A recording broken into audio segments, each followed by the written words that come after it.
بسم الله الرحمن الرحيم والصلاة والسلام على أشرف المرسلين. Assalamu alaikum.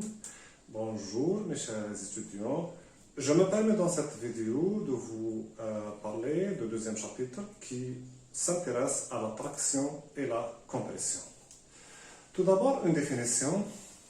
On dit qu'un matériau travaille à la compression lorsque il est soumis à des forces opposées qui tendent à le raccourcir. Par opposition, il travaille à la traction lorsqu'il est soumis à des forces qui tendent à l'allonger. Donc, c'est une définition générale. Maintenant, pratiquement, pour identifier s'il y a une traction ou une compression dans un matériau, on procède au principe de coupe. C'est en effet une coupure qu'on fait au sein d'un matériau. C'est une coupure virtuelle qui nous permet d'identifier les efforts internes. Donc, lorsqu'il y a un effort interne perpendiculaire normal à la section, il y a soit une traction, soit une compression. Quand cet effort N est positif, c'est une traction. Quand il est négatif, c'est une compression. Maintenant, cet effort N, ce n'est en effet que la résultante d'un ensemble d'efforts élémentaires répartis sur la surface, que nous appellerons contrainte. Donc, la contrainte, c'est l'effort interne N réparti sur la surface. Il ou bien elle se mesure en une unité de pression, soit le pascal, le mégapascal, en général en génie mécanique. Passons maintenant à la déformation. Nous avons auparavant dit que la traction, par exemple, tend à allonger un matériau. Donc cet allongement, que l'on appelle delta L, est nommé déplacement. En divisant ce déplacement delta L sur la longueur initiale de la structure, on obtient la déformation. Donc la déformation, c'est une proportion sans unité. Okay? C'est une déformation longitudinale.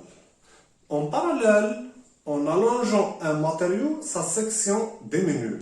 Et il diminue en section. Cette diminution, c'est aussi une déformation, ou bien peut également se traduire par une déformation qu'on obtient à partir de la loi de Poisson. La loi de Poisson est exprimée par epsilon y, qui est la déformation transversale, est égal à moins nu fois epsilon x. Par exemple, x c'est la déformation longitudinale, epsilon y c'est la déformation transversale. La partie suivante, c'est la loi de Hooke.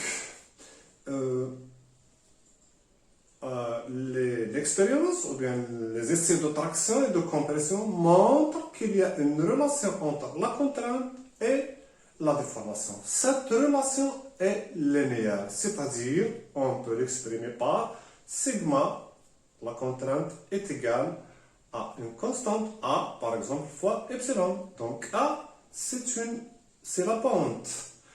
Est égal à E fois epsilon. E est appelé module de Young. C'est une propriété des matériaux. Il change d'un matériau à l'autre et il traduit la rigidité du matériau. C'est-à-dire, plus E est élevé, plus le matériau est rigide. Rigide, ça veut dire difficile à se déformer. Maintenant, à partir de cette loi qu'on appelle loi de Hooke, on peut déterminer la déformation à partir de la contrainte et vice-versa.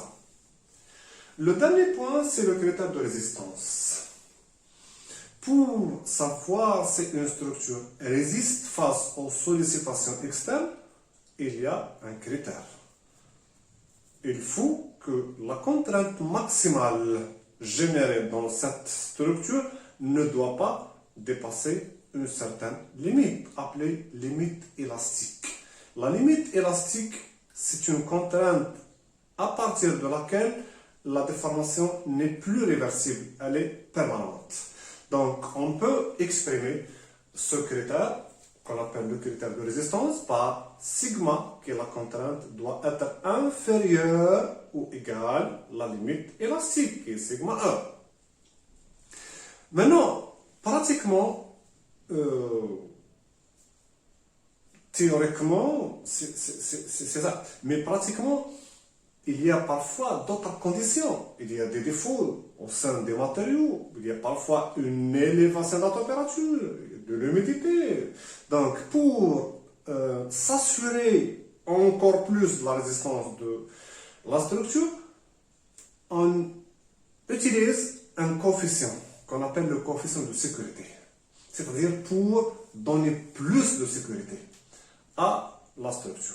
Donc, on divise cette limite, qu'on appelle la limite élastique sigma E, par un coefficient de sécurité qui est égal en général à 2, à 3, selon la sensibilité de la structure. Par exemple, si la limite élastique est 500 mégapascales, théoriquement, pratiquement, elle est peut-être 250, et ainsi de suite. Donc, c'est tout ce que j'ai à vous dire. Je vous remercie et au courage.